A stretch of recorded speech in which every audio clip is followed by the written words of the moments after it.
What's up everyone, welcome back to this space where you know that every Monday after school you can receive valuable and insightful English tips and also just studying advice in general.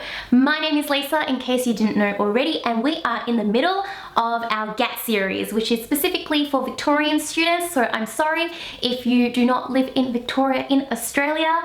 But don't worry, next week I will go back to normal and I have something very excited planned for you. So we're in the middle of part 2 of our 2-part series of the GAT. So let's continue on. And in part 1, we discussed why it is very important for you to do well in the General Achievement Test, also known as the GAT.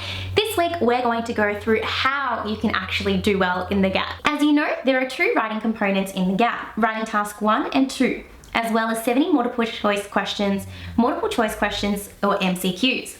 This video will break down both the writing components and offer you handy tips on how you should approach these tasks in order to maximize your GAT score and potentially increase your overall ATAR. Vika suggests 30 minutes for both writing task 1 and 2, leaving the remainder of your time for 70 multiple choice questions.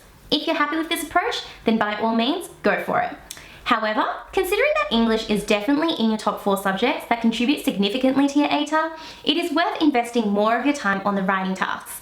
I recommend the following. Generally, most students spend about 1 minute per multiple choice question, which should therefore only take around 70 minutes to complete the MCQ section.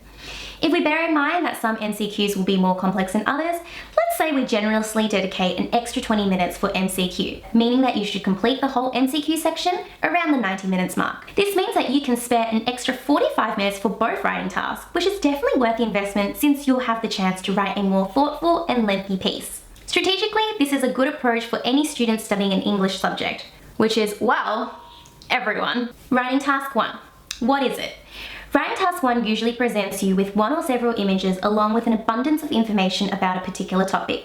Don't be surprised if you don't know much or anything in regards to the topic chosen either. Over the past few years, contents that have popped up on the GAT include Mount Everest, wolves, the ocean, and heaps more. The GAT gives you some instructions on how to do writing task 1, but when you actually read it, it doesn't really say that much. It just says, develop a piece of writing presenting the main information in the material. You should not present an argument. Your piece will be judged on how well you organize and present your understanding of the material, your ability to communicate the information effectively, and how clearly express yourself. But what is it really asking you? It's asking you to write a creative piece using the information available in writing task 1. When students read the instructions, they find that it is rather vague and therefore aren't too sure on how to tackle this writing piece. The worst thing to do, which unfortunately a lot of students fall into the trap of doing, is simply write a long-winded essay literally regurgitating the information from the GAT sheet. Instead, in order to demonstrate fantastic organizational skills and communicate the information effectively, as it says in the instructions, you should aim to create something unique and interesting. For example, for the 2013 GAT on the topic of radios, you could take on a radio host persona or perhaps as someone working behind the scenes at a radio station. This is an excellent way of executing your writing piece. Writing task 2. What is it? Writing task 2 consists of 4 statements on a contentious issue. Some of the issues raised in the past have included, are the elderly wiser than the young? Whether or not material possessions lead to happiness? Who are our heroes? And much more. But what's it really asking you? To write a persuasive piece debating the topic using one or more of the statements to support your opinion. This means that you can either choose to focus on one of the statements and base your entire contention on that one statement, or alternatively, choose 2 or more statements as a basis for different arguments, if you wanted to write from a more balanced point of view, of course. Options on how to present the piece include an opinion article, speech, blog post. Get creative. Remember to include language techniques such as rhetorical questions, inclusive language, and heaps more, as this is expected in a persuasive piece. It's also a good idea to include examples from current affairs, events, or people in history, or even your own personal experiences to add some extra flavor to your piece. And those are basically the essential tips you need to take into your examination, and then you will be absolutely fine, trust me.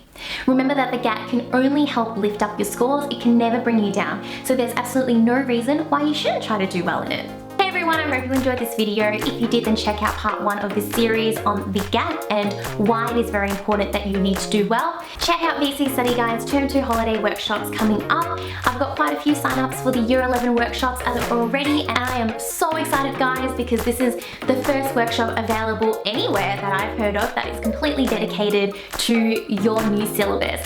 If you're in Year 12, then definitely check out what we've got there. I have a guest lecturer attending who achieved a perfect score of 50, along with a bunch of other amazing and bright-minded tutors, and free pizza for lunch, and how can you go wrong with that? You get to take home our VC Study Guides booklet, which is over 100 pages of incredible essays, all A+, all fantastic. There's about 20 of them in the book, so definitely check it out. I will be attending all of the workshops, both Year 11, Year 12 English and English language, so I would absolutely love to see you guys there.